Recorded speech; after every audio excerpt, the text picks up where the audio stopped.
అంటే అతను మాట తీరు ఏ విధంగా ఉంటుందంటే ఓ సామెత ఉంది, నో నిజం అదే జగనిజం. బాయనండి, నో నిజం అదే జగనిజం. అంటే అబద్ధాలు చెప్పడమే ఆయన ఆయుధం. పదవులకు డబ్బుకు మరిగి మామూలుగా ఊర్లో బయట కుక్క తిరుగుతుంటుంది, అది ఆన్నే తిరుగుతుంటుంది, బలంగా ఉంటుంది. ఇంటి కుక్క ఏమో విశ్వాసంగా ఉంటుంది. ఇది కుక్క వాటం తినడానికే వచ్చినాడు, ఈ రాష్ట్రాన్ని నాశనం చేసడానికి వచ్చినాడు. ఒకసారి ఇచ్చారు కదా, అయిపోయింది కదా, ఇంకా సాలించుకో రాజకీయం. రైతులు బాగుపడాలా. అరటికి రకరకాలుగా ఉత్సాహంగా ఇన్సూరెన్స్తో పాటు ఇన్పుట్ సబ్సిడీ అక్కడ పోయి అధికారులు చెప్పడం కాదు, మేము చెప్తున్నాం.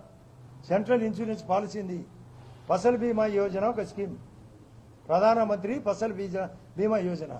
ఒక ఘాట్లో కుక్క ఉంటుంది, అది ఎద్దును తిననీయదు, తను తినదు. అంటే తను కట్టడు, తను ఎవరిని కట్టనీయడు. అంతా నాశనమైంది. ఇటువంటి వ్యవస్థ పోవడం లేదో మీరు ఆలోచించాలి. అసలు ఇన్సూరెన్సు బనానాకు ఉంది అనే విషయం అతనికి తెలియదు. ఈరోజు అధికారులు స్పష్టంగా చూపించారు, అయ్యా స్వామి ఇన్సూరెన్స్ ఉంది, నీకు దరిద్రం ఏమి తెలియదు,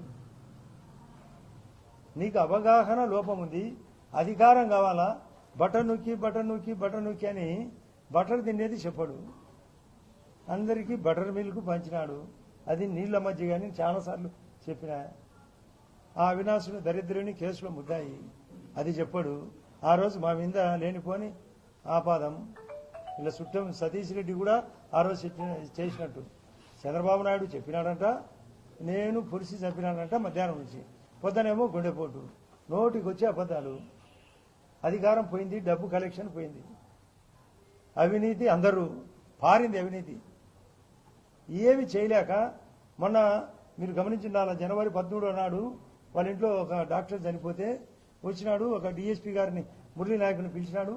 2-3 నెలల్లో పడిపోతుంది అన్నాడు. ఇప్పుడు 2 నెలల 10 రోజులు అయింది. మళ్ళీ ఈరోజు ఏమంటున్నాడు, మీరు విన్నారా, ఏదో కన్ను మూసుకున్నాట సంవత్సరం అయిపోయిందంట. ఒక్క 2-3 నెలల్లో మళ్ళా పడుతుందంట. ఆ రోజు ఢిల్లీ పోయినాడు,